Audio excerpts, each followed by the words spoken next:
Committee will come to order without objection. The chair is authorized to declare recess at any time pursuant to Committee Rule 2, House Rule 11, Clause 2. The chair may postpone further proceedings today on the question of approving any measure or matter or adopting an amendment for which a recorded vote is ordered. The chair now recognizes the gentleman from Florida to lead us in the Pledge of Allegiance.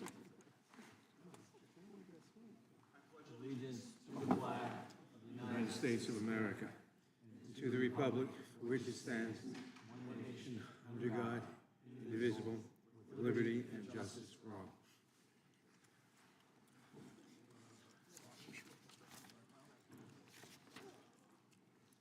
Pursuant to notice, I call up H.R. 3325, the Recruit and Retain Act, for purposes of a markup. I move that the committee report it favorably to the House. Clerk will report the bill. H.R. 3325. Without objection, the bill will be considered as read and open for amendment at any point. The chair now recognizes the gentleman from Texas, Mr. Hunt, for an opening statement. Thank you, Mr. Chairman. We are pleased to have H.R. 3325, the Recruit and Retain Act, before our committee today. The Recruit and Retain Act is about helping our men and women in blue, and I'm honored to be able to get this legislation through. This legislation passed the Senate by unanimous consent, and I'm proud to sponsor and lead this bill in the House along with my fellow committee member across the aisle, Mr. Glenn Ivey. To say something about Mr. Ivey, it's been an honor to work with him on this legislation and his staff. You don't see this very often on Capitol Hill today, and what he has done to work with us to do this is something that maybe won't get reported, but it has been an honor to actually work in a bipartisan manner to do something that benefits our country. Mr. Ivey is a true patriot and really cares about this community, and this was an opportunity for us to put partisanship aside to do something for our country, and it's been an absolute honor to work with your office, sir. Thank you very much. Our police departments are struggling with crisis-level recruiting shortages. Here in Washington, D.C., for example, the Metropolitan Police Department has the lowest number of officers it has had in the past 50 years. Another example, since 2019, the Chicago force has lost 3,300 officers as of October 2022, and has only replaced around half of those departures. Some small towns that don't have as many resources are even having to shutter their police departments entirely, which is not making this country safe, is making us extremely less safe. We cannot stand by and let this continue to happen across our country, and this is why we need the Recruit and Retain Act. Currently, the DOJ provides grants to state, local, and tribal governments to hire law enforcement officers under the COPS hiring program. The Recruit and Retain Act would leverage the COPS hiring program to ensure the program is responsive to the latest hiring challenges that law enforcement agencies are experiencing nationwide. This bill will reduce the cost of onboarding new officers, specifically fees associated with background checks, psychological evaluations, and other testing. It would also alleviate administrative burdens to clarify application guidance to ensure grants are accessible to all law enforcement agencies. And it will create new opportunities for law enforcement to build trust and interest in law enforcement careers with the local youth. Lastly, the bill will require research into the latest data and uncover new insights into law enforcement recruitment and retention trends across our country. This bill does not authorize new funds or create new grant programs, and only allows for existing COPS grants to be used for recruiting and retaining police officers. I'm proud to say this bill has been endorsed by the Federal Law Enforcement Officers Association, the Fraternal Order of Police, Major Cities Chiefs Association, Major County Sheriffs of America, National Association of Police Organizations, and National Sheriffs Associations, and others in a partridge and a pear tree. When our police departments are well funded and maintained, our communities are safer, Americans are safer. Let's support our cops. Let's help attract the best and brightest to law enforcement profession like it was when I was growing up. Everybody wanted to be a police officer because it was cool. And like I teach my children, you shake the hands of those that keep us safe every single day. That's why it's so important in the environment of our police officers to live and work in today, and for us to make it better for them. I urge my colleagues to support the Recruit and Retain Act. And again, Mr. Ivey, it's been an honor to work with you on this. I think this is a win-win for everyone in this entire country. And then also, there are some members, Fraternal Order of Police, in our midst today. Thank you so much for your sacrifice. Thank you for your service to our nation. And with that, thank you so much, Mr. Chairman. I yield back the rest of my time. Gentleman yields back. The chair now recognizes the ranking member, Mr. Nadler, for an opening statement. Thank you, Mr. Chairman. Mr. Chairman, the Recruit and Retain Act is bipartisan legislation that takes the necessary first step towards rebuilding law enforcement agencies that have been decimated by staffing shortages in recent years. In the wake of the pandemic, law enforcement agencies across the country have faced a historic crisis in recruiting and retaining qualified candidates, leaving all of us less safe. Research has shown that police agencies across the country are losing officers to resignation or retirement faster than they can hire new officers to replace them. In my home city of New York, for example, the NYPD is understaffed by thousands, with hundreds of officers leaving every month. The NYPD has 3.5% fewer officers than it did 10 years ago, although the city's population has increased. Here in Washington, D.C., the police force shrunk to a half-century low in 2023, even as rates of homicide, carjacking, and gun violence have continued to rise. This is not just an urban problem. Police departments throughout the country, in rural, suburban, and urban areas, are suffering from attrition rates that are higher than hiring rates. We must do something to stem the tide. The Recruit and Retain Act would attempt to do just that by authorizing law enforcement agencies to use community-oriented policing grants or COPS grants for recruitment and retention. This legislation would allow agencies to use COPS grants to remove barriers to entry by reducing application-related fees, such as fees for background checks, psychological evaluations, and testing.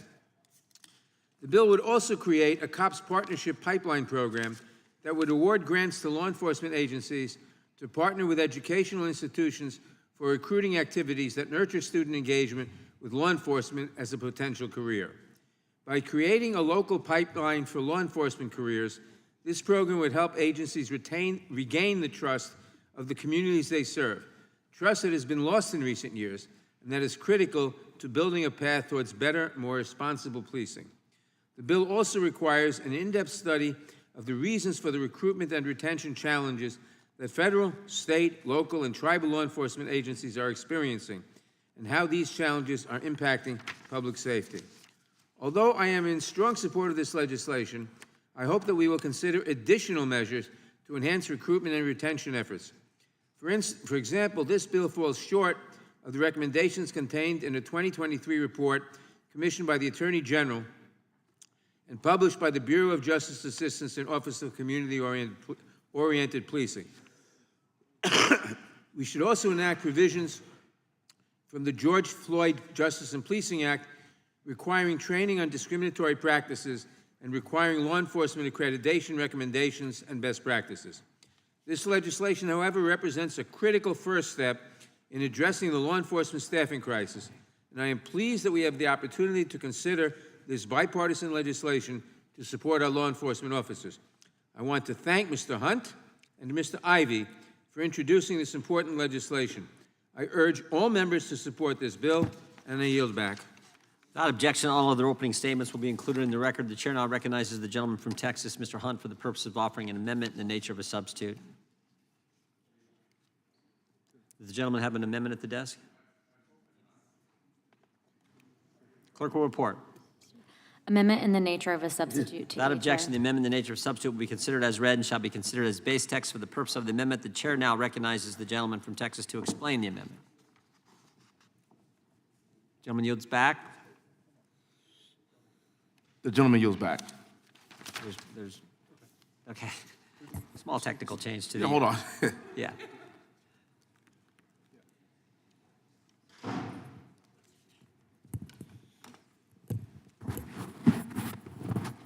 Thank you, Mr. Chairman.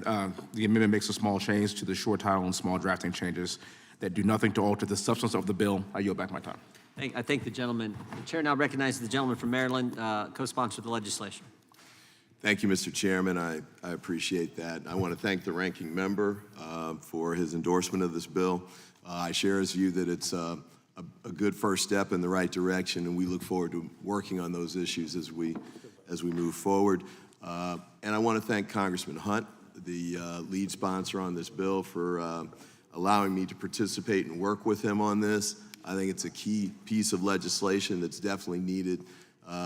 around the country. You know, I'm in Prince George's County, Maryland, right across the border. The ranking member talked about the challenges of recruitment and retaining police officers here in the District of Columbia, but we're having the same challenge in Prince George's County. And I know it's a challenge for police departments across the country, and many police officers and chiefs will tell you that frequently we're competing for the same pool, and that we need to grow the pool. And one of the things I think we can do is to pass legislation like this that will help attract more people who are interested in becoming police officers. We need to grow that over time. And we also need to make sure we're providing additional opportunities for people who want to go into other types of law enforcement. I sit on the Homeland Security Committee as well. Border Patrol is you know, one of the things they were talking about there is the need for additional officers, and, you know, to cover the border on the southwest and the north, and you know, all law enforcement across the board is facing some of the same challenges. This is sort of a pre-ROTC kind of program, gives a chance to introduce young people to the law enforcement career, and also from the retention standpoint. I first became a prosecutor in 1990 here in Washington, D.C. Many of the people that came in during that wave are either retired or retiring, and that's part of the challenge. Part of it's the baby boom, part of it's the jump in hiring that took place after crack swept across the country and caused waves of violence. Those people are now leaving. We've got to make sure we do everything we can to replace them so we keep the numbers up. In some instances, we're going to need to grow the numbers of officers who are available and will stay on the force. And I know there's challenges in other respects too. And so part of the reason I was excited about the study piece of this, there's a lot of theories that go around about why officers are leaving. And some of them are right and some of them are wrong, but I'm a strong believer in data-driven public policy. And I'm hoping that this will give us a chance to make decisions that are based on the data that we get back. So with that, I want to thank Congressman Hunt again for allowing me to work with him on this legislation. Thank the chairman and the ranking member. And I would ask all of the members to support this legislation. And with that, I yield back to the chairman. And bless you, Mr. Chairman. Thank you. Thank you. Thank you for yielding back. Thank you for the God bless you. The gentleman yields back. The chair now recognizes the gentleman from Texas, Sheriff Nels. Thank you, Mr. Chairman. Very seldom do I agree with Mr. Nadler and Mr. Ivey. Well spoken. Police agencies are and have been defunded. Recruitment is down. We all know it. Assaults on law enforcement are up and up each and every year. They're going higher. Our cities are burning across the country, and the American people, I will tell you, the American people will hold those accountable, and they will hold the left accountable for this. I want to express my support for the Recruit and Retain Act, led by my good friend and fellow Texan, Wesley Hunt. Yesterday, these 4 law enforcement officers were fatally shot, and 4 others were wounded while serving an arrest warrant in Charlotte, North Carolina. The officers approached the house to arrest the suspect for possession of a firearm by a felon, and they were immediately met with gunfire. The U.S. Marshal who was killed in the shooting was Thomas Weeks, Jr., 48 years old. He is survived by his wife and 4 children. 2 other law enforcement officers were Sam Pelocci and Alden Elliott. Both were 14-year veterans of the North Carolina Department of Adult Correction. Pelocci is survived by a wife and 2 adult children. Elliott leaves behind a wife and 1 child. The 4th officer killed was Joshua Ewer, a member of the Charlotte-Mecklenburg Police Department. Ewer, who had been with the department for 6 years, fought for his life for several hours before succumbing to his injuries. He is survived by a wife and a 3-year-old son. I also show you a picture of the scum that took the life of these 4 officers. I will not say his name other than scum. Folks, this bill, which expands the COPS grant program to support law enforcement recruitment efforts, is needed now. It's needed now more than ever. As a former sheriff, it would be hard for me to sign up all over again. 30 years. Don't know if I could start all over again. Not in this climate of defund the police and absolute disrespect and authority for the rule of law. These officers, they died as heroes and made the ultimate sacrifice in the service to our country. Take a look at them, folks.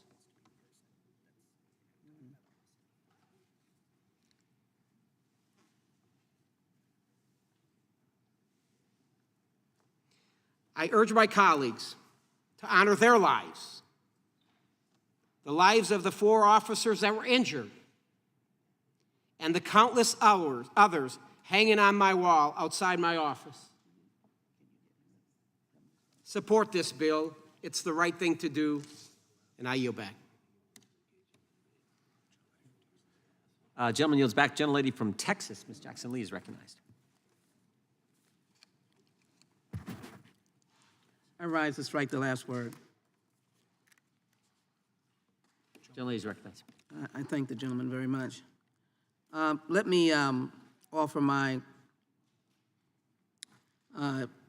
deepest sympathy to the families of that community and to our colleague who is not a member of this committee, Congresswoman Adams, whose neighborhood and might be district represents these families and the incident.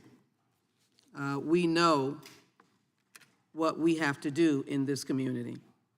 And I'm excited that out of this legislation, out of this community of members of the Judiciary Committee, because we are a community, that we can generate in this month, the month of May, where we honor our law enforcement, we can generate a recognition of their value and our love and affection for them and the tragedy that occurs when they are willing to offer the ultimate sacrifice. My colleague that just spoke is a neighbor in the Houston region. We have seen each other at various commemorations. Some of them have been commendable and celebratory, as you well know, Sheriff, Constable.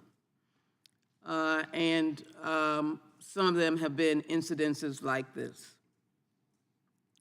So let me first of all say that we have no separation when it comes to this vile crisis to stand shoulder to shoulder.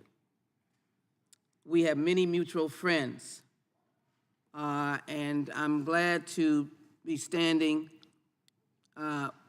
by you during this moment and other moments that we have done so.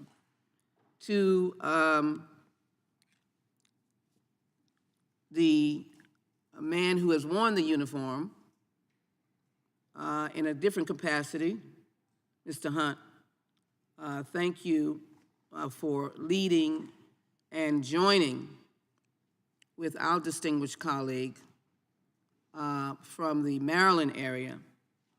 All of us have seen our share of tragedy. In this instance, Mr. Ivey, who I cannot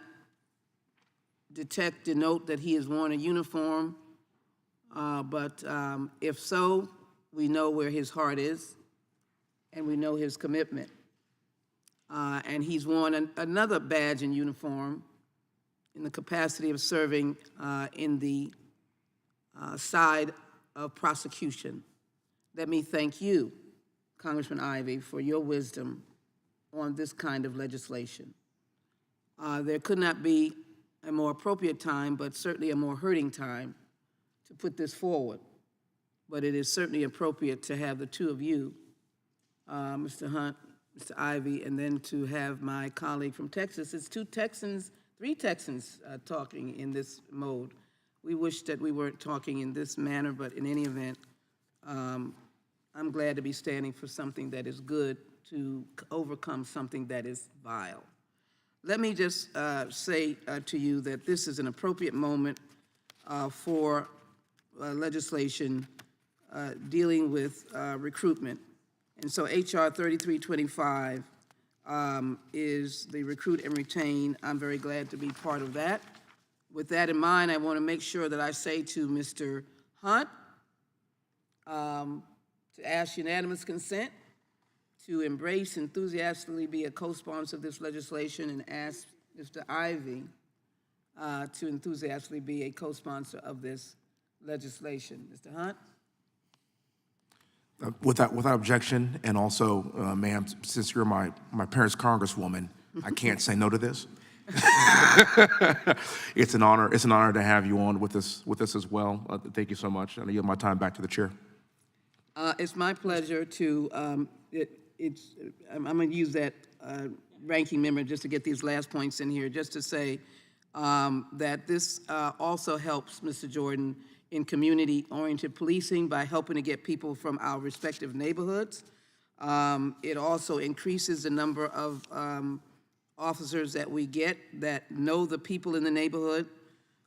It is also important to note that it remedies the problem of getting cop grants into our communities. That is something very important. And we can recruit from our local schools, our secondary schools. We can let the neighborhoods know that we're standing with you. Finally, we cannot wait any longer to be aggressive in our recruiting for law enforcement from our neighbors and our neighborhoods. And I believe with this legislation, this language, this amendment, we're going to see more of our neighbors joining us and extending their hand of friendship to fight the scourge that we are facing and to do it together.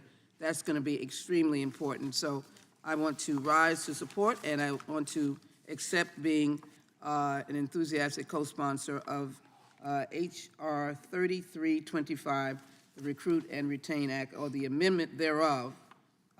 We're glad to be part of that. With that, Mr. Chairman, and the leadership of our ranking member, I yield back. Gentlelady yields back. Gentleman from California is recognized. Mr. Chairman, I hate to sound a discordant note with all of this bipartisan harmony, and I certainly agree that law enforcement is a core function of government, but it is principally a local core function of government.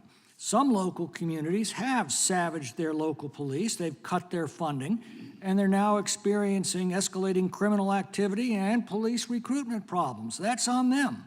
Other communities have fully funded their police, supported them to the hilt, and they aren't seeing these problems. Why should the communities that support their police pay for the follies of those that have not? This gives the irresponsible cities cover for their own policies. They can continue their anti-police rhetoric and actions, and taxpayers who have provided for their own law enforcement in our own communities now have to pay to support them through this grant program. I believe each community ought to make its own decisions and pay for those decisions with their own funds answerable to their own voters for these decisions.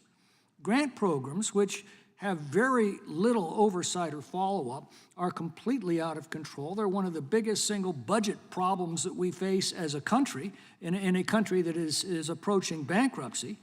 And they end up robbing St. Petersburg to pay St. Paul.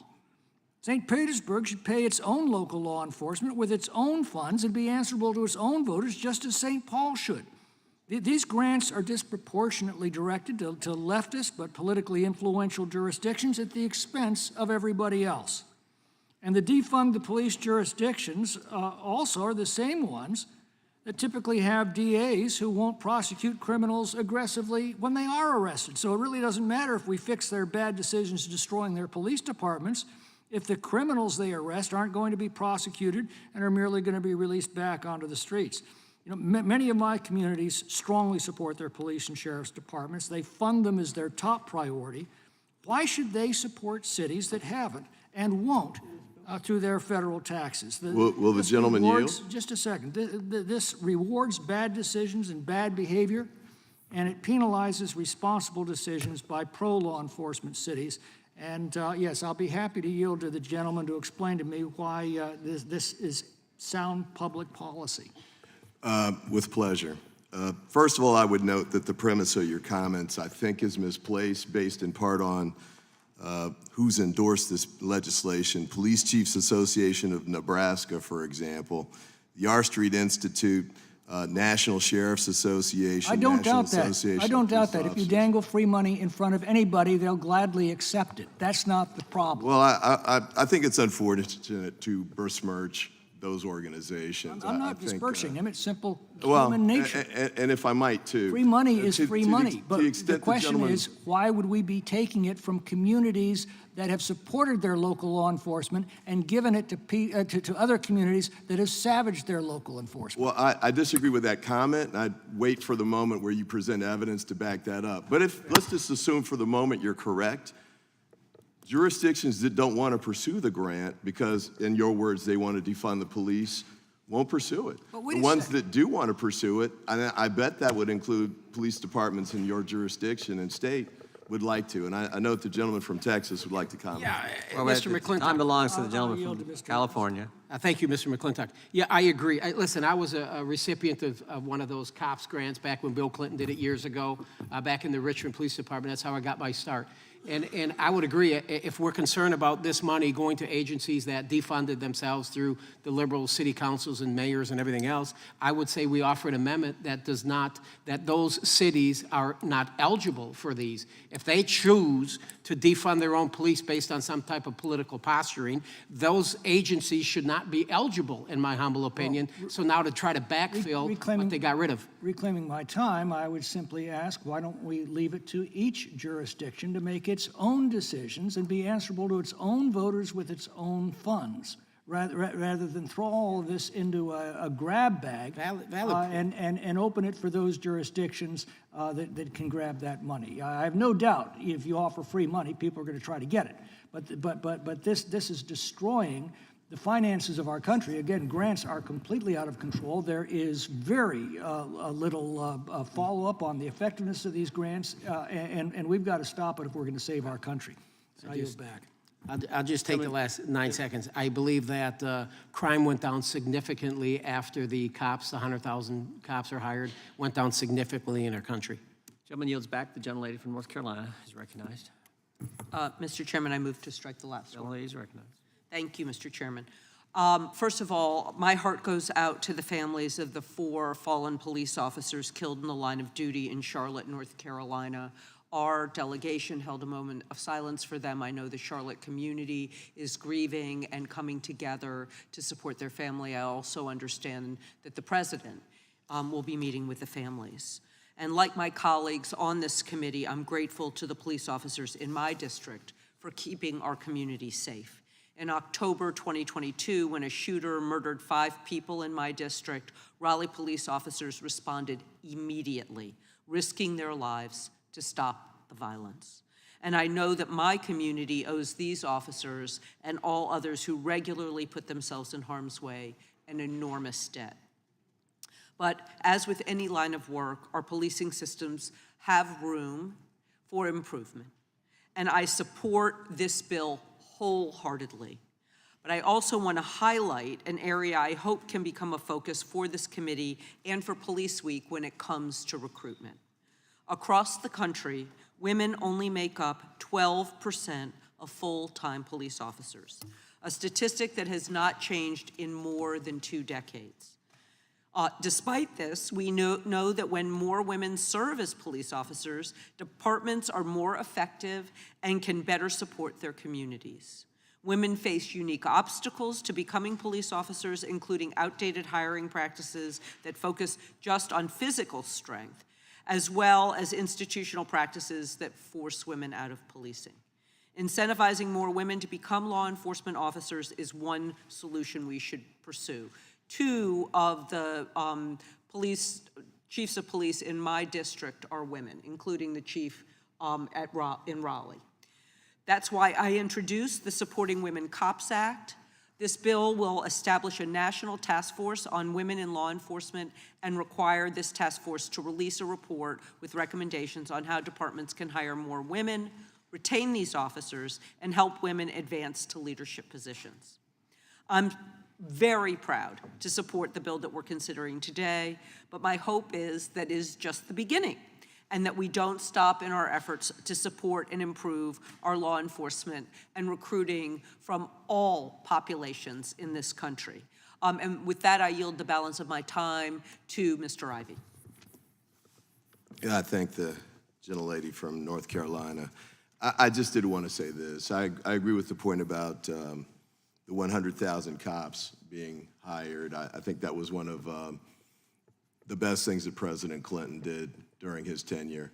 And he did it at a critical time. As I mentioned, that's roughly around the time I became a prosecutor and became aware of the need for more police on the streets as the crime wave driven by crack grew. I do want to say this, though. I think the suggestion that trying to limit the amount or access to these sorts of grants, which are principally aimed at increasing the pool of people who are available and interested in becoming police officers, I think would be short-sighted. And I think it would hurt, in some ways, smaller departments more than larger police departments, because larger police departments are in a position to outbid smaller departments. But for all of them across the board, I think we want to get away from the scenario where departments are competing against each other for too limited a pool of police officers. We want to find a way to expand that pool so that police officers are available, whether it's a large police department, whether it's in a big city or the West or the East or the Midwest. We want all of them to have the ability to draw from a pool of police officers that give them a chance to find the officers that are the best fit for their communities. And as I mentioned before, the feds are having problems with this too, including the Border Patrol at the southwestern border. One of the things they say every time we have a hearing in Homeland Security and they testify, we don't have enough folks and we have trouble recruiting enough of them and we have trouble retaining them. So why don't we put this in place? And there's a study at the back of this that will help give us the information we need, the data that we need to recruit more officers, to increase the pool of those that are available, and to retain the ones that we have. Let's move forward with this. As I mentioned a moment ago, police departments from across the country support this. Police Chiefs Association of Nebraska is one in particular, and I would just note quickly that this has already come through the Senate on bipartisan support. Senator Fisher from Nebraska and Senator Coons from Delaware have already led that charge. So let's do the same thing here and vote to get this done today. Let's get it done in time for Police Week. And with that, I yield back and thank the gentlelady. Gentlelady yields back. The gentleman from California, Mr. Correa, is recognized. Thank you, Mr. Chairman. I don't want to repeat what's already been said, but let me just say I thank Mr. Hunt and Mr. Ivey for bringing this measure before us. Yesterday, I received a number of phone calls from my local police agencies asking that we support this measure, and like has already been said a minute ago, we have a major shortage of police officers in this country. And their message to me was, Lou, every time we hire somebody, a year later they move to the local police agency next door. I believe that one of the top jobs of government is to protect our citizens. And if there's a shortage of police officers, we have to address it, whether it be with federal or local dollars. For California, as a Californian, I must say that we're a net donor of federal tax dollars to the federal government. So if this is the legislation we need to bring back dollars to my local police agencies to hire more police officers, I'm more than happy to support this measure.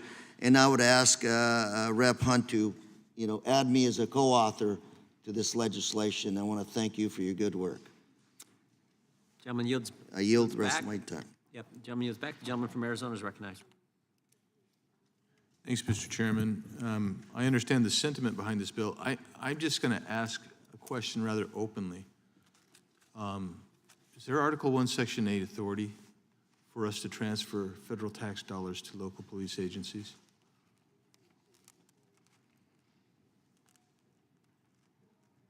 By your silence, I guess nobody else has thought about that. I yield back. Okay. Gentleman yields back. Who seeks recognition? Question is on the adoption of the amendment in the nature of a substitute. This will be followed by immediately by a vote on reporting the bill. All those in favor say aye. Aye. Those opposed, no. In the opinion of the chair, the ayes have it, and the amendment in the nature of a substitute is adopted. A reporting quorum being present, the question is on favorably reporting the bill as amended. All those in favor say aye. Aye. Those opposed, no. The ayes have it. I was waiting for you, Mr. McClintock. The ayes have it, and the bill is ordered to be reported favorably to the House. Members will have 2 days to submit views. Without objection, the bill will be reported as a single amendment in the nature of a substitute incorporating all adopted amendments, and the staff is authorized to make technical and conforming changes. Pursuant to notice, I call up, I gotta find it here, H.R. 8146, the Police Our Borders Act markup.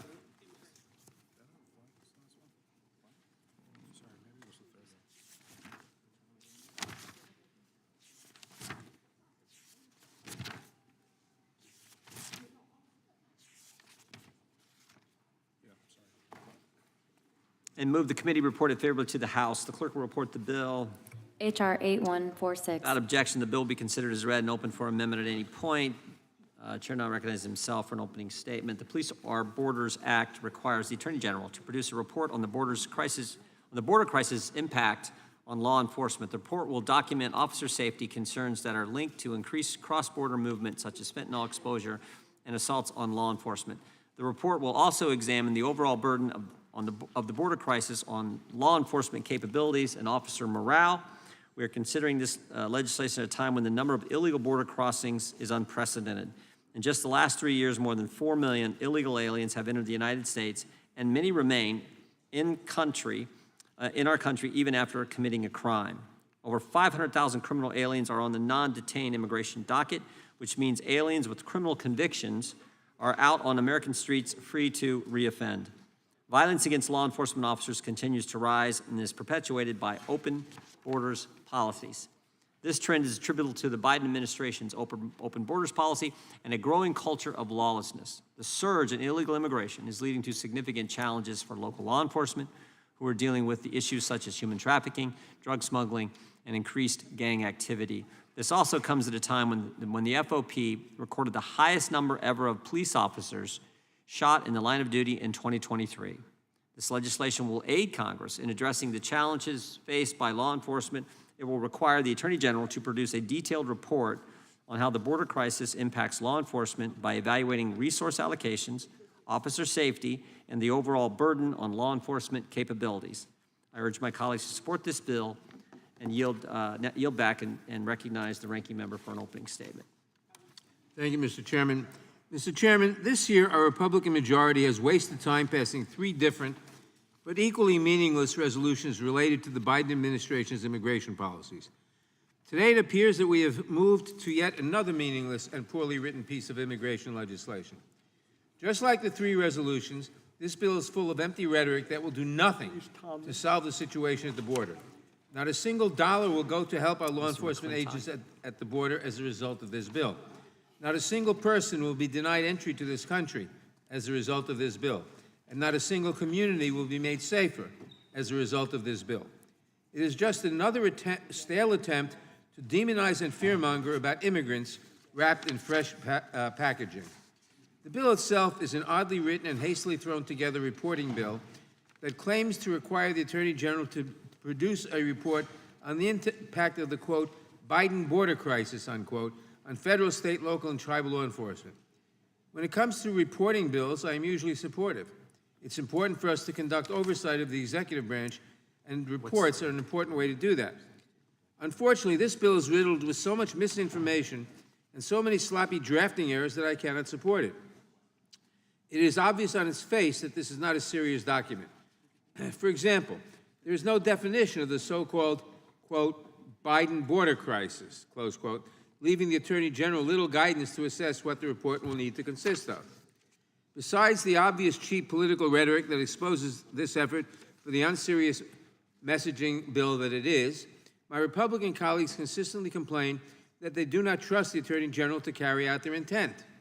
Defining the basic terms that underpin a new report is, as a general matter, good policy. but failing to include any definitions, effectively ceding the parameters of the report to the Attorney General they say they do not trust, makes very little sense. The bill also attempts incorrectly to paint undocumented migrants as being the primary source of fentanyl brought into the country, when we know that this is not true. The vast majority of fentanyl is seized at ports of entry, trafficked by U.S. citizens. Over 86% of those convicted for fentanyl-related drug trafficking convictions are U.S. citizens. Furthermore, cartels are not risking their product on people who illicitly cross the border between ports of entry. In fiscal year 2023, CBP seized approximately 27,000 pounds of fentanyl. Less than 10% of those drugs were seized by the Border Patrol. The vast majority, or over 90% of the fentanyl, was seized by the Office of Field Operations, which mans the ports of entry. Lastly, the bill also asks the Attorney General to report on the resources devoted to addressing the border and the resources that are, quote, not available to law enforcement agencies, close quote. However, at every turn, it has been Republicans who have voted against giving DHS the resources it needs to do its job.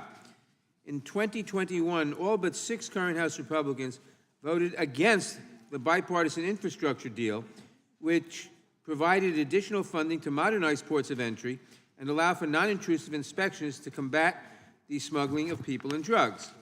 Likewise, all but 2 current House Republicans voted against providing robust funding for Customs and Border Protection and border security operations in the fiscal year 2023 appropriations omnibus legislation. That bill provided more than $17 billion to CBP, including $60 million to hire an additional 125 CBP officers and $70 million for non-intrusive inspection technology to detect narcotics and firearms at ports of entry. When it comes to the President's supplemental request, which would provide $14 billion for border security, we have not had a single hearing, let alone a vote on the request.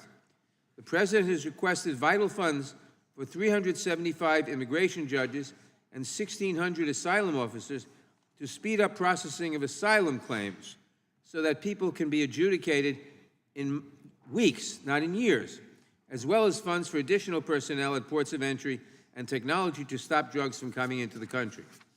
As a final indication of just how unserious this bill is, its findings state that Congress should pass and the President should sign into law, quote, strong border security legislation, close quote. Never mind the fact that it was House Republicans who walked away from a bill negotiated by one of the most conservative members of the Senate, a bill that Senator McConnell called the toughest border bill in 30 years, all because Donald Trump told them he wanted an issue for the election, not a solution. You don't get strong border security legislation by passing congressional findings. You actually do the hard work of legislating, but that appears to be far beyond the capacity of this Republican majority. So instead, they are reduced to pointless bills like this that accomplish nothing and are full of misleading information. We deserve better than this pathetic waste of time. I urge my colleagues to oppose this misguided bill, and I yield back. Gentleman yields back without objection. All other opening statements will be entered in the record. I have an amendment in the nature of a substitute. The clerk will report the amendment. Amendment in the nature of a substitute. Without objection, the amendment in the nature of a substitute will be considered, considered as read and be considered, let me explain it real quick. Yeah, the amendment makes a small change to the short title and nothing further. Without objection, the amendment in the nature of substitute will be considered as read and shall be considered as base text. For the purposes of amendment, the chair recognizes who seeks recognition. Mr. Correa, the gentleman from California is recognized. Thank you, Mr. Chairman. I just wanted to clarify a couple of findings that should be part of this legislation. I'm the ranking member of the Homeland Security's Subcommittee on Border Security. As part of that job, I've gone to the border numerous times. I'm about to go back this weekend to talk to some of the frontline officers that are protecting our country. A few months ago, I had the opportunity to be in San Isidro. And as I took a tour and spoke with some of the officers in blue, that is the officers at the border entrance in San Isidro, I went to the holding cells where they had the individuals they had apprehended crossing the border with narcotics. looked over and I saw a young lady in one of the cells. And I asked the officer, tell me about this individual. And they said, yes, just a few minutes ago, this individual had been apprehended with a big load of fentanyl coming across the border. It said this woman happens to be not only a U.S. citizen, but a Marine Corps reservist. And as he said, her life is about to change quite a bit. Latest figures for the last 6 months, 89% of the fentanyl that is apprehended coming into this country still comes across our ports of entry. My amendment is simple, clarifies the facts, and it says 90% of fentanyl or 89% of fentanyl coming into the United States is brought through legal ports of entry by United States citizens. Merely clarifies what we know to be facts, not based on what Lou thinks are facts, but what our Border Patrol officers are informing us to be the facts. Thank you, Mr. Chairman, and I yield. Gentleman yields. Gentleman from New Jersey is recognized for 5 minutes. Thank you, Mr. Chairman. Just a couple things I want to straighten out. Again, we had some debate earlier on the floor, and the same issues came up. Let's be clear. Let's understand something. There's a difference between immigrants and illegal immigrants. It's that very special word, illegal. We all know what it means. And we shouldn't try to morph that. We shouldn't try to confuse it.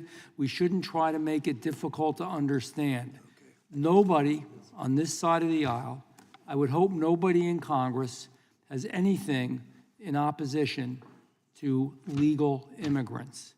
Legal immigrants are some of our best citizens. Legal immigrants care and love about this country. They pledge to the flag. They understand the importance of freedom. They're entrepreneurs. They believe in Americanism. They believe in American exceptionalism. They're great men and women. We're talking about illegal immigrants, some of whom are not bad individuals, but all of whom are illegal, and some are bad that are coming from every corner of the earth, and including our enemies, whether it be communist China, whether it be Russia, whether it be Iran, and a whole lot of other countries. We don't know who they are, what they're about, where they're going, what they're doing, but we know there's a danger, and even Biden's FBI director says it's the greatest danger this country has ever faced. So what this bill does, I'm not even on the bill, but you just read it.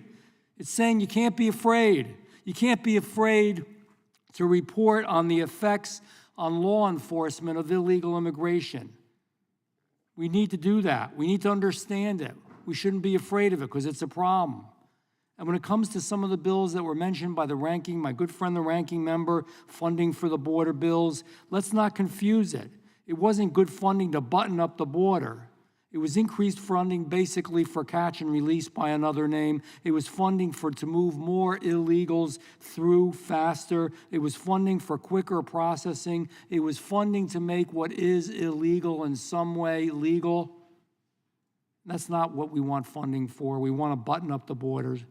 And the Senate bill, every time somebody's going to say it, I'm going to say what I'm going to say now.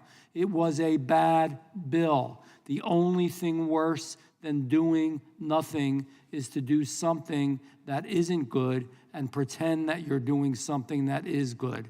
It was a bad bill.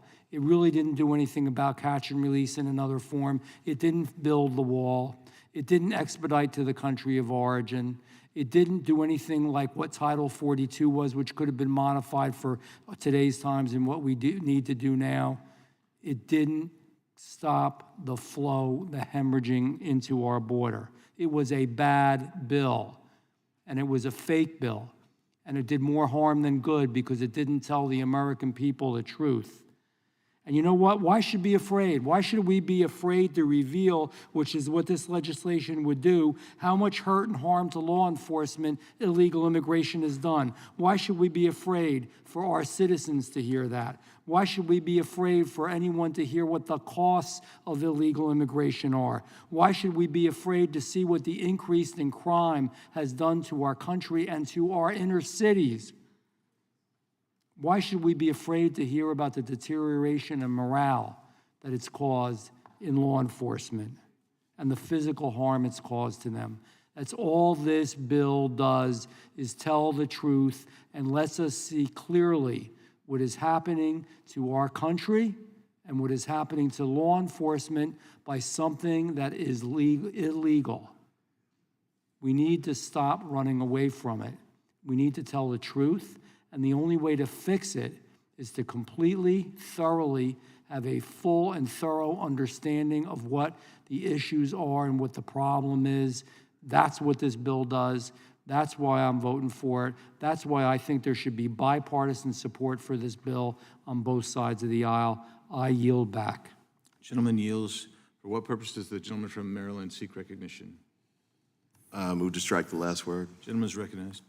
Thank you, Mr. Chairman. I want to join in the ranking member's comments, but I do want to make a couple in addition to that from the vantage point of my being on the Homeland Security Committee as well.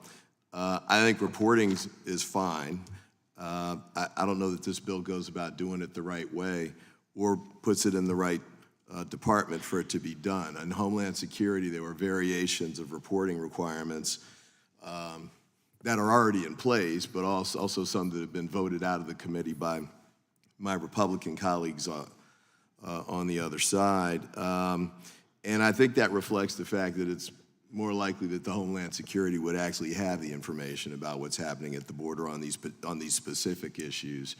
And so placing it with the Attorney General seems to be a bit out of step, in part for the reasons the ranking member stated, but also because I think it's clear that the primary mission and the information is going to be at the Homeland Security Department.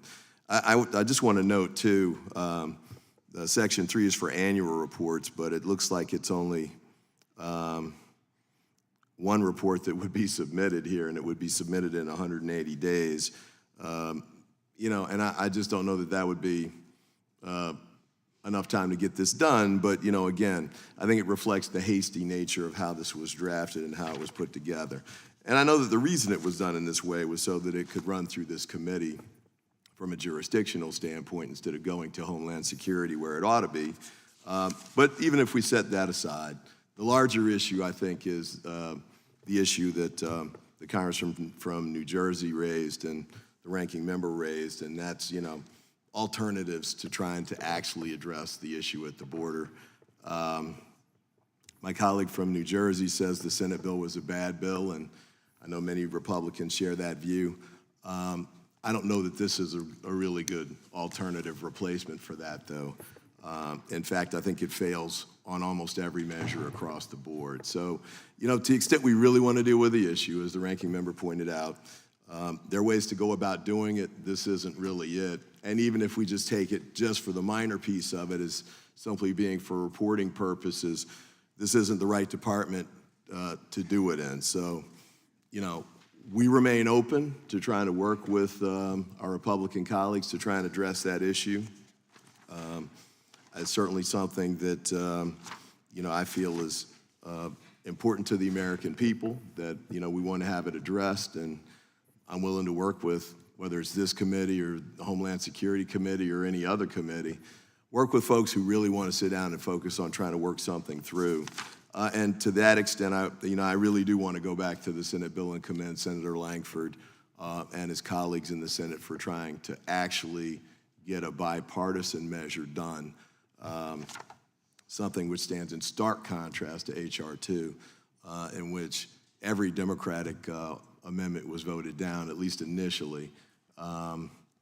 You know, we're ready to work with you. So let's see if we can do something on this. I'm open to it.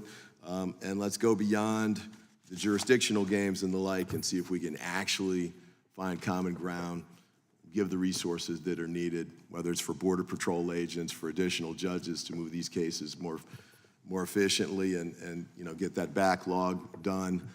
Let's work together on this and see if we can get something done. And with that, I'd yield back. Gentleman yields back. For what purpose does the gentleman from California, from California seek Thank you, Mr. Chairman. No, I'm different, Mr. Korea, I'm sorry. It's a different gentleman from California, I've recognized. As a matter of fact, I wanted to address a point that my colleague from California. You are recognized, sir. Made, and that is to note the fact that most of the fentanyl that we stop is at the ports of entry. Well, of course it is, but that's a completely distorted claim. Of course, most of the fentanyl that we catch comes through the ports of entry. We have the most sophisticated detection equipment in the world there. We have scatter X-rays. We can look right through vehicles. We are very good at stopping the stuff at the ports of entry. The dogs themselves are amazing. I watched a dog identify a drug shipment that had been hidden in a gasoline tank in a car. That's how good we are at stopping all of the bad stuff that comes in at the ports of entry. What we don't catch is the fentanyl that comes in between the ports of entry, because between the ports of entry, we don't have any of that equipment. It comes in with the 1.8 million known gotaways that the Border Patrol couldn't stop because they've been completely overwhelmed processing 4.6 million illegals crossing with them. How huge that number is, we have no way of knowing. But we do know this. Because of this administration's policies, all you've got to do is flag down a Border Patrol officer and you immediately get free admission into the country, free health care, free food, free clothes, free legal representation, and a free ticket anywhere you want to go in the country. Then you get free shelter, free education, work authorization within 6 months. You're assured that you will not have to defend your phony asylum claim for many years, and when it is adjudicated and you are ordered deported, you know that under this administration, you won't be deported. All you have to do is wait until the next amnesty. So why in the world would anyone want to evade the Border Patrol? I can only think of two reasons. Either they're hiding a criminal record or they're doing something illegal, and that illegal activity is very likely to be smuggling drugs, and particularly fentanyl. What we do know is that fentanyl has flooded into our country. We are stopping a lot of it at the ports of entry, but we're not stopping any of it among the 1.8 million known gotaways that have violated our borders, while this administration has aided and abetted that activity. I'll be happy to yield to my friend from North Dakota. Yeah, and just as an aside to that, ports of entry, between ports of entry, U.S. citizens, not U.S. citizens, 100% of the fentanyl is made by the cartels. 100%. All of it's made by the cartels, and that's where it ends up. So, Does the gentleman yield? Gentleman yields back. Chair now recognizes that other gentleman from California, Mr. Correa. For what purpose does the gentleman wish to be recognized? Thank you, Mr. Chairman. I move to strike the last word and offer an amendment. Do you have an amendment at the desk? Yes, sir. Clerk will report. And Mr. Chairman, I just am happy to see that my colleague from California agrees with me that 89% of the fentanyl coming into the point of order. Clerk will report. Amendment to the amendment in the nature of a substitute to H.R. 8146, offered by Mr. Correa. Page 2. Without objection, the amendment will be considered as read. And gentleman from California is recognized. Thank you, Mr. Chairman. I'm happy that my colleague from California agrees with my amendment and the facts as presented as such, and I hope he will vote for my amendment. Was the gentleman listening to a word that I said? But if I can, it's my time, sir. It's my time. It's Mr. Correa's time. I just wanted to add that these reports are good, and I think the more information, the better. The challenge that we have is a lot of this information that we receive is classified. And so unless you have this information being presented to you in a classified setting, it will distort the facts as they are presented. And so the solutions would therefore not be the most optimal ones that we can apply to address these issues. And to my colleague from the Dakotas that talked about the fact that Would the gentleman yield for a question? Sure. Thanks. I thank the gentleman for yielding. So I've read your amendment, and my question for you is, are you saying that only 11% of the fentanyl that comes into the United States comes between the ports of entry? Is that your assertion? My assertion is essentially the facts as presented to me by the CBP, which is most of the fentanyl for the last 6 months has come through the ports of entry. Did they tell you, may I ask you another question? Did they tell you that it came through the ports of entry, or that's where they had the most success in interdicting? They had the most success of interdicting at the ports of entry, and that alludes to the other issue, which is resources at the ports of entry, Mr. Chairman. So would you yield for just a quick? Of course. Yes, of thank course. you. So if the premise is that 89% is where they're interdicting at the ports of entry, I don't think there's any disagreement that that's where they're interdicting. The question is, why did you then word your amendment to say that 89% of the fentanyl coming into the U.S.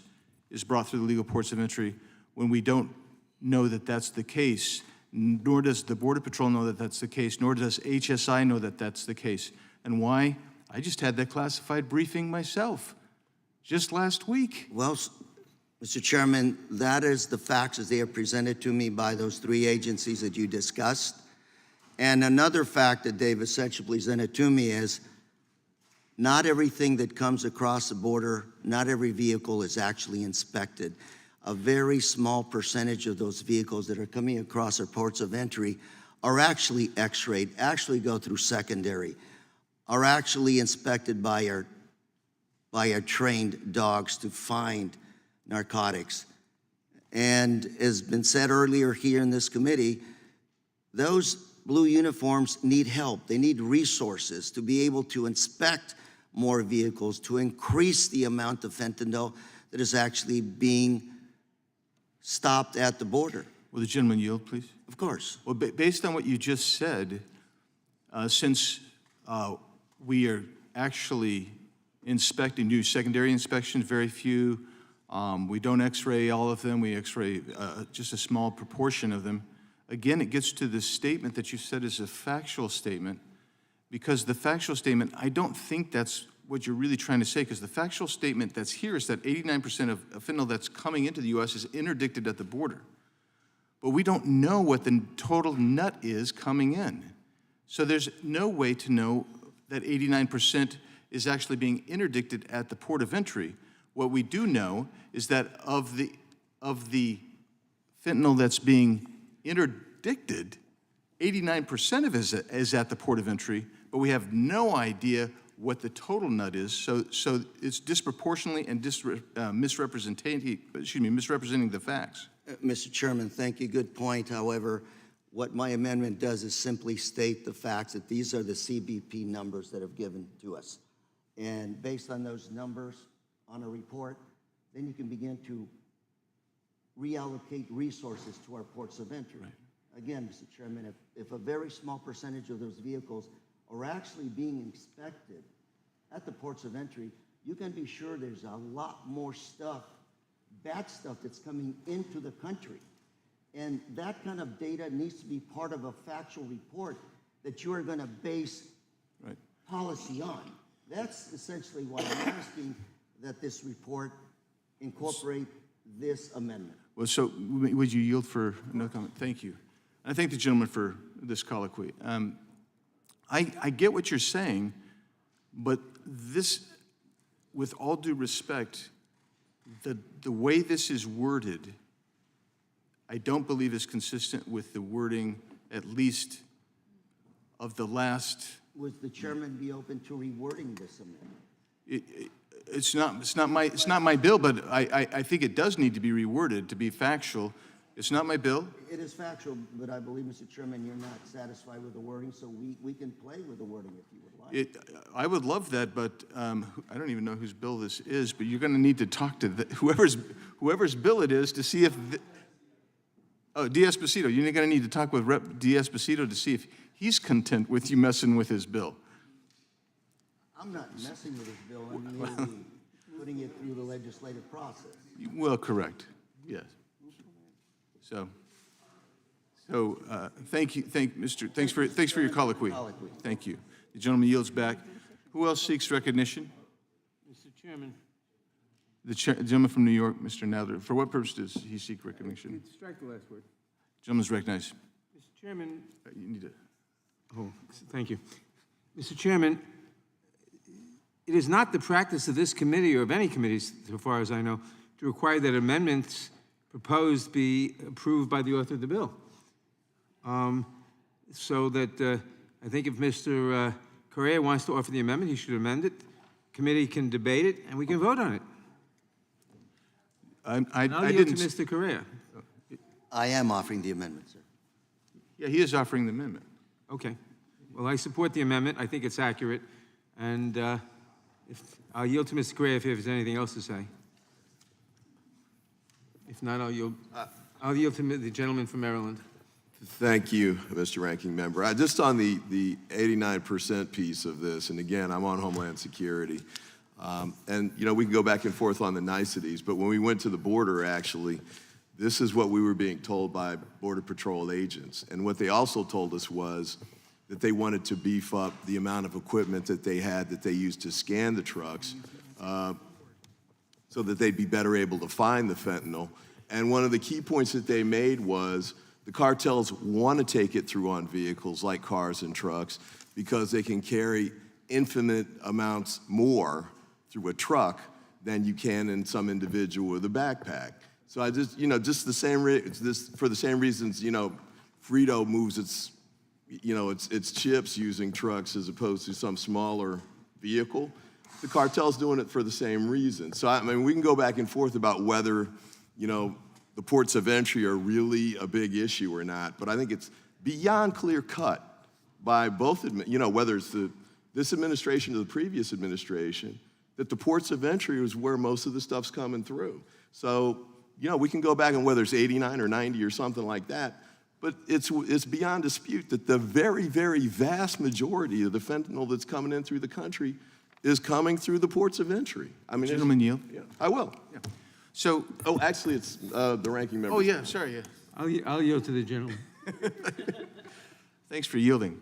So I'm troubled that you find this so clear cut, and the reason that we're even discussing it is because of the way the gentleman from California's amendment is worded. Now, I realize you went down to the border once. I get down there regularly, often, briefed often, got briefed just the other day, almost got arrested for being on an Indian nation there that they felt I was trespassing, but I wasn't. But anyway, that's another story for another time.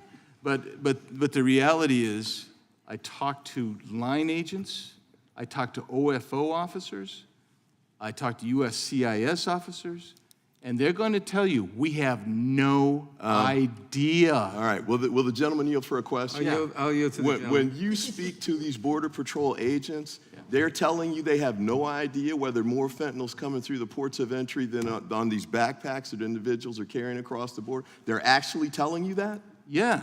You know what they're telling me?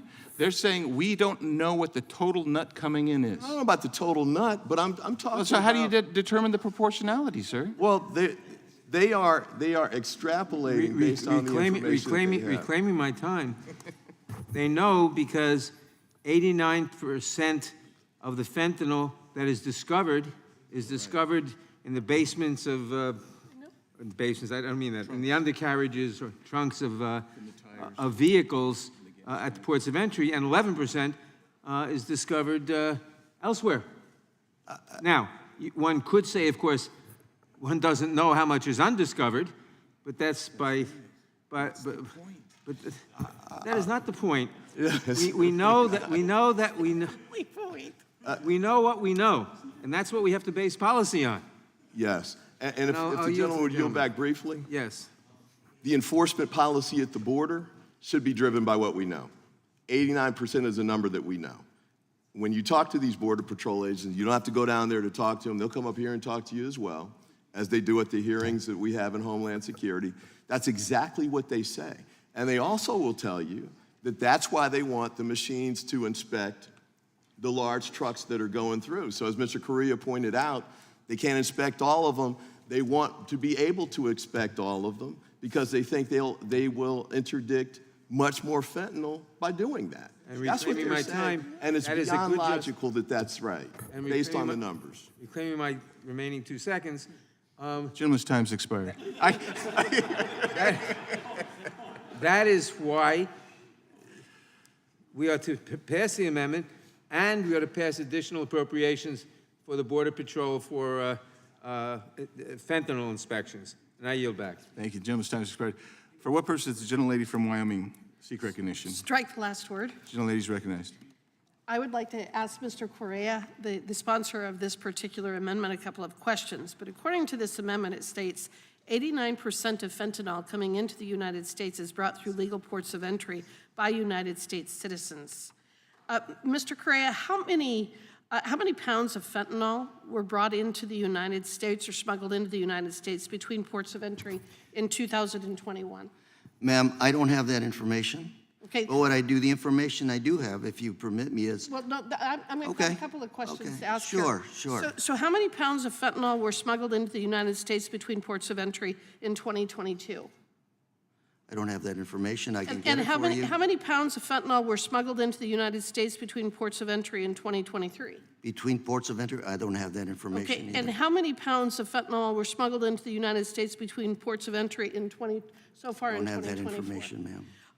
How many pounds of fentanyl were smuggled into the United States between ports of entry in any of these 4 years by non-United States citizens? Between ports of entry, By non-United States citizens? I'll get that information for you. All of that would be no, statistical speculation, ma'am, because you know that's essentially a rhetorical question. Well, it's not a what you're rhetorical asking. question because you've put in 89% of fentanyl. You're stating this as a fact, that 89% of fentanyl coming into the United States is brought through legal ports of entry.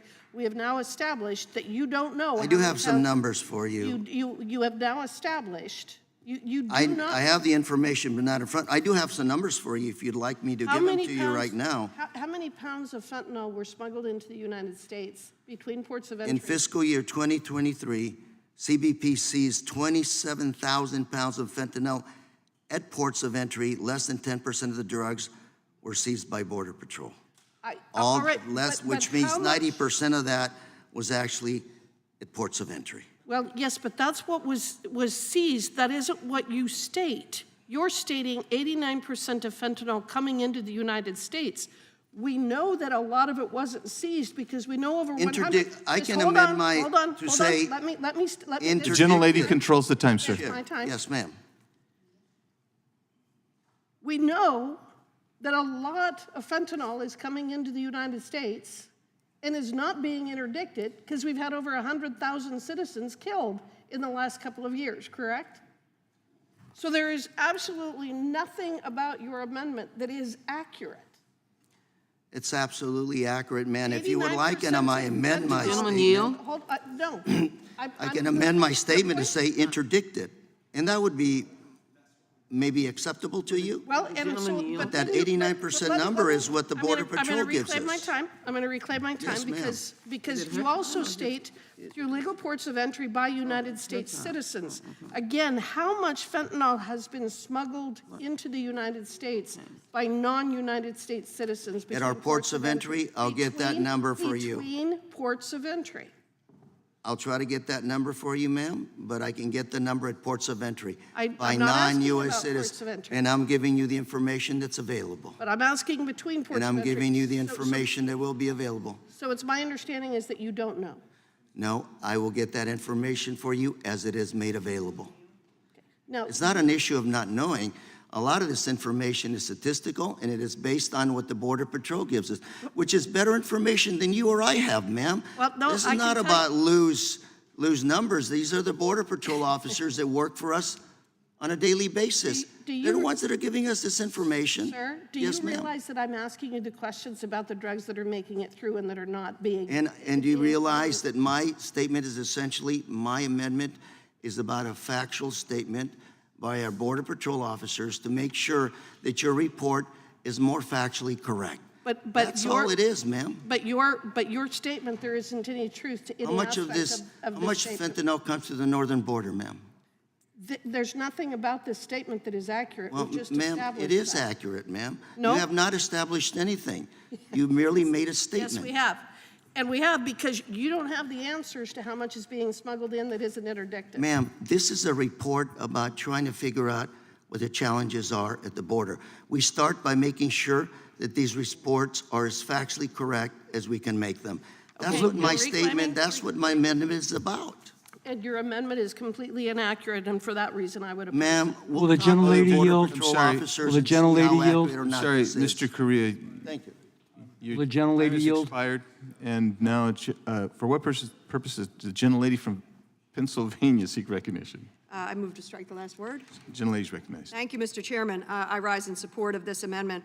And the purpose of the amendment is to tell the truth, to reveal the facts as is known. For example, I have worked on this issue and been to the border many times and worked with the State Department, the Department of Justice, Border Patrol. To a person, they have the facts and they know that that which is coming into the country, 89% of it, is coming through legal ports of entry by people legal to be here.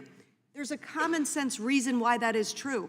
If you have this valuable cargo, you're not going to put it in a backpack on somebody who's likely not to make it across the border. You're going to secret it in trucks and tires and battery cases with people who are legal to be here. It is a common sense thing, and what the good gentleman is trying to do is to invest facts in what is a very politically written piece of attempted legislation. 4 times in here it says the Biden border crisis. Where in God's name was that established? We had a president before Mr. Biden who had his own extraordinary crisis at the border, despicable crisis at the border. The State Department, Department of Justice, Homeland Security, Border Patrol recites this statistic over and over. You should want to be factual about what's going on. And with that, I will yield time to the gentlewoman from Texas. I thank the gentlelady for her clarity, and I will use time in brevity if I can, and to say that the delivery, the manufacturing, and the sale, if you will, to the actual consumer of fentanyl is not a playground activity. And it is not an activity that we judge on whether you are red or blue. And that's what they seem to be challenging Mr. Correa on, as opposed to the solution that he is attempting to offer. And I want to commend the gentleman for his amendment and join him on his amendment. But what we have done over the last 10 minutes is an exercise in frivolity. You get a laugh out of it because we're not talking about the issue of the 89% of fentanyl coming into the United States is brought through legal ports of entry. That is the key question that we are fighting. And that is something that we should fight collectively together, as opposed to trying to be in a setting of one amount versus another. So I think the number that you speak to, Mr. Correa, is a number that you've documented either by direct conversation with the Border Patrol agents, and as well documented activity by actual hands-on police officers, that they are picking up a total of about 89%, which is a heck of a lot of fentanyl coming into the United States. So I would, my point that I want to make is this amendment is to provide another clarity and information to add to making sure we have the right pile to show the pile up that we need more help, and that fentanyl, as deadly as it is, families that have suffered the deadliness of fentanyl need the help of the United States federal government. That's how serious this is. And so I would join in the effort that he is making, and join in the pronouncement of what he is attempting to get and to have added, and to make sure that we add this information to the report that we are working on. With that, I yield back to the gentlelady from Pennsylvania. I thank you, and I'll close in support of the arguments just made by the gentlewoman from Texas, by Mr. Correa, the author of the amendment. and just suggest if we really want to be serious about curbing and ultimately stopping the fentanyl deaths in this country, more than 120,000 people a year are dying of fentanyl.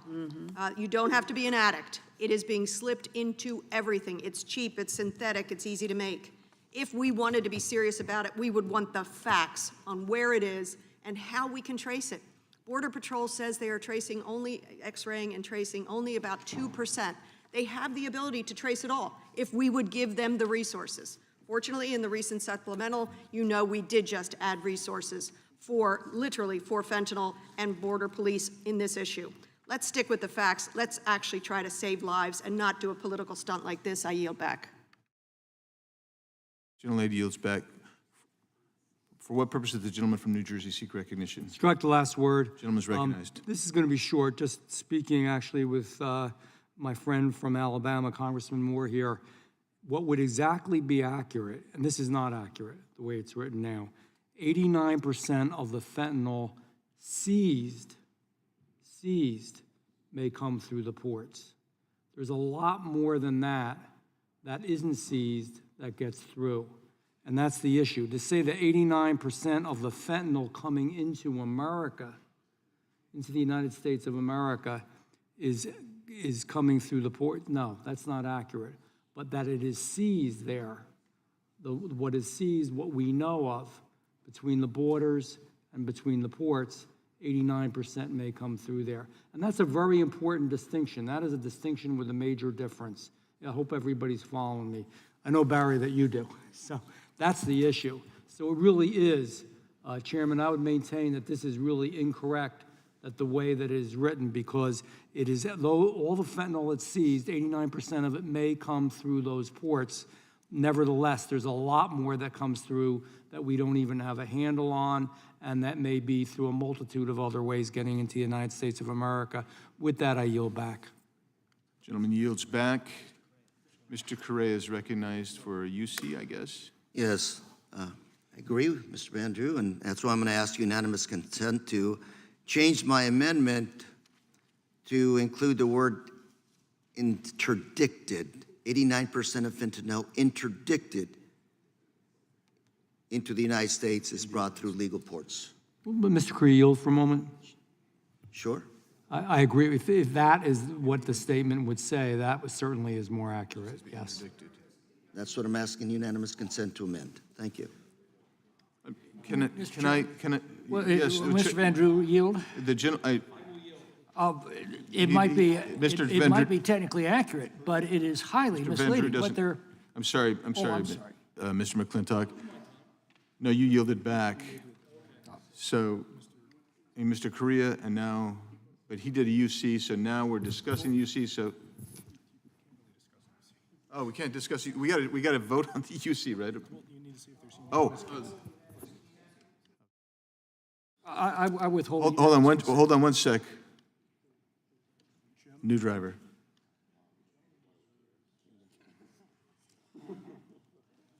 The gentleman reserves the right to object, and I recognize. And I do object. And he does object. There is an objection, so. Question. The UC dies. Is this unanimous consent to, may I ask a question? You have a point of order, yes. Point of order. Parliamentary inquiry, yes. Go ahead. Abracadabra. Yeah. Is that good? My question, my parliamentary inquiry Please state it. is, We're waiting. was Mr. Correa just merely trying to amend the wording in his amendment? Yes, that's correct. Why can't we just let him do that and then vote on his amendment? If I may? Because Yes. he can ultimately offer another What rankles me amendment. is he is deliberately trying to mislead people into thinking that most of the fentanyl flooding into this country is coming in through the ports of entry, when in fact, all we're doing is able to interdict it because that's where we have the equipment. We had 1.8 million known gotaways, all crossing the border without any kind of ability to interdict. And so this is completely misleading. and is, I think, deliberately designed to deceive. And I don't think it speaks well of the gentleman, my friend from California. The thing is, he could just offer another amendment, and so he just wants to expeditiously get us to that point. So I'm gonna take the gavel back. Okay. And You're interdicting. I'm gonna seize in a minute. Just say, Mr. Correa, do I understand that your UC was objected to, and now you want to? I'm going to offer another amendment that essentially makes that correct. You have an amendment at the desk. Yes, have an amendment at the desk, sir. Hold on a sec, Mr. Correa. All right, for heaven's sake, I will withdraw my objection to unanimous consent for him to amend that word in his amendment, so that we can get right down to voting down what is clearly a deliberately misleading attempt. Unanimous consent for my amendment. Your new, for whatever you want to amend your amendment with now. Unanimous consent to amend my amendment. To read as how, please? Please read it to us. 89% of fentanyl interdicted coming into the United States is brought through legal ports of entry by United States citizens. Okay, is there an objection to the proposal to amend his amendment? Any objection? Seeing none, it is adopted. The amendment to the amendment is adopted. Now we're on your underlying amendment. And is there any further discussion on that? Seeing none, the question before you is the adoption of the amended amendment by the gentleman from California to the underlying bill. All in favor say aye. Opposed, no. Appears the noes have it. It appears the noes have it, do have it. So ordered. There is a request for a roll call vote. And just so you know, this is just so you know, this is a vote on the amended Korea amendment to the underlying bill. You got that? Mr. Biggs, I'd like to, We're in a vote now? no, I think I have the right to make a parliamentary inquiry. You're in the. What is your inquiry? To clarify the language, this is going into a report, and I don't want members to say this is a Republican amendment, a Democratic amendment. This is language going into a report. It's only clarifying language, and it says 89 of fentanyl seized is 89% of fentanyl coming. No, I'm sorry. Right, that is correct. That was not what you read, or not. That's not what Mr. Correa read. He read interdicted into. That's why I want him to clarify what he read. That's what I'm asking him to do. That. Here it is, sir. Is that okay? So in a hyper-technical world, yeah? The amendment is as is, and we're voting on it. You cannot change the language in the middle of the vote. And now, will the clerk please call the amendment? That's what he wants. You're voting on the Korea change, the amendment, the amended amendment, the change that he just made to his amendment that y'all voted by UC. You allowed to go in by UC. You're voting on the actual underlying amendment as amendment. Got it? Got it? Okay, everybody. Please call the roll, clerk, quick, before we forget. Mr. Jordan, Mr. Issa, Mr. Gates, Mr. Biggs. Mr. Biggs votes no. Mr. McClintock votes no. Mr. Tiffany votes no. Mr. Massey votes yes. Mr. Roy votes no. Mr. Bishop votes no. Ms. Spartz, Mr. Fitzgerald votes no. Mr. Bentz, Mr. Klein votes no. Mr. Armstrong votes no. Mr. Gooden, Mr. Van Drew votes yes. Mr. Nels, Mr. Moore votes no. Mr. Kiley, Ms. Hageman votes no. Mr. Moran, Ms. Lee, Mr. Hunt, Mr. Fry, Mr. Nadler, Mr. Nadler votes aye. Ms. Lofgren. Ms. Jackson-Lee. Ms. Jackson-Lee votes aye. Mr. Cohen. Mr. Johnson. Mr. Schiff. Mr. Swalwell. Mr. Liu. Ms. Jayapal. Mr. Correa.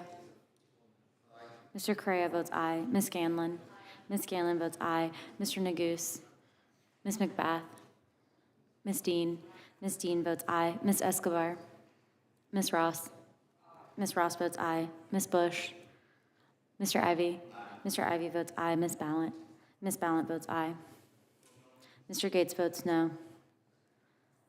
Mr. Benz votes no.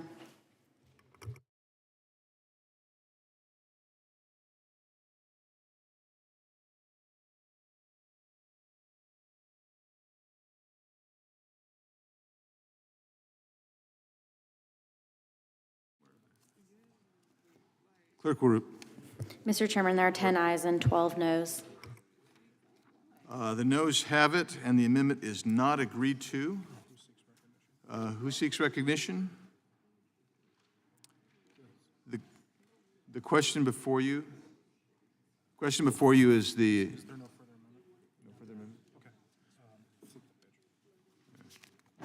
Question is on adoption of the amendment in the nature of a substitute. This will be followed immediately by a vote on reporting the bill. All those in favor say aye.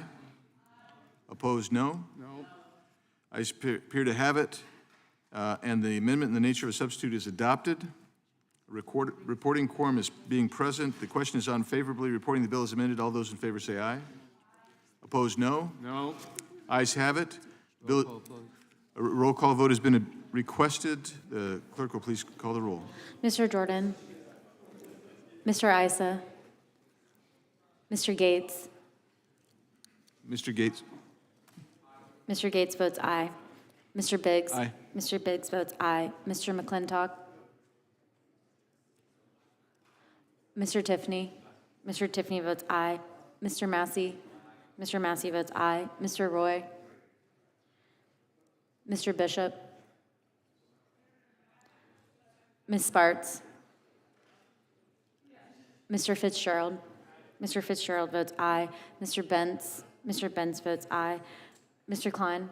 Mr. Klein votes aye. Mr. Armstrong. Mr. Armstrong votes yes. Mr. Gooden. Mr. Van Drew. Mr. Van Drew votes yes. Mr. Nels. Mr. Moore. Mr. Moore votes yes. Mr. Kiley. Ms. Hageman.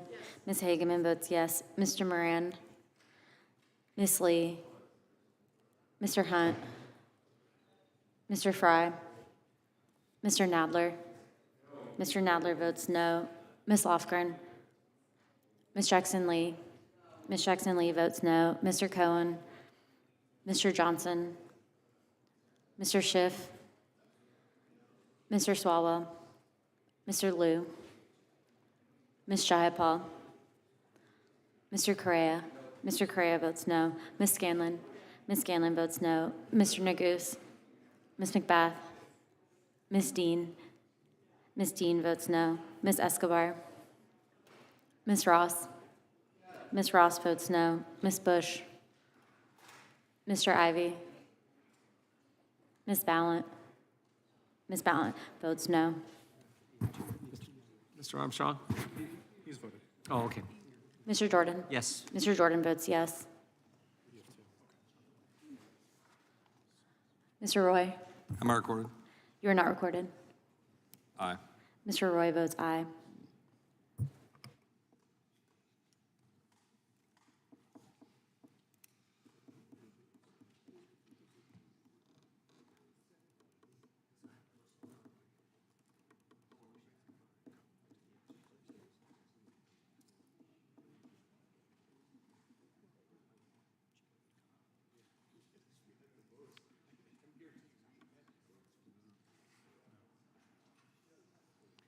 Gentleman from Tennessee?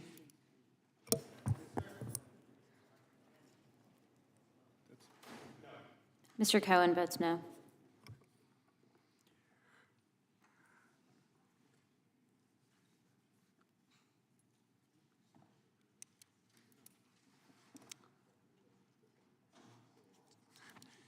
Gentlelady from Texas? Ms. Escobar votes no. Gentleman from California is not. Mr. Isa, you're not recorded. Mr. Isa votes aye.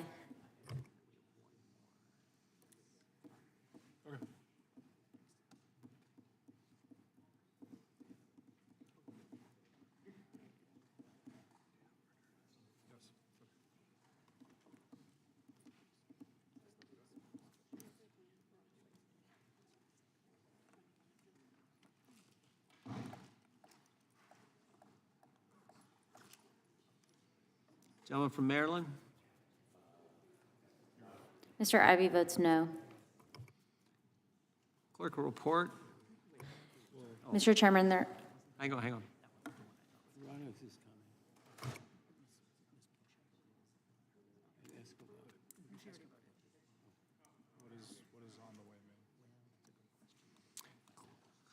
Clerk will report. Mr. Chairman, there are 14 ayes and 10 noes.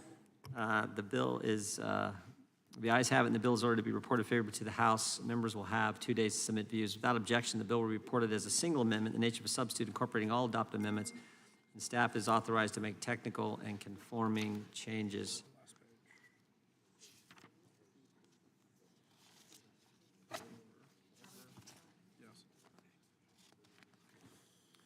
This concludes the committee's business for today. The committee is adjourned.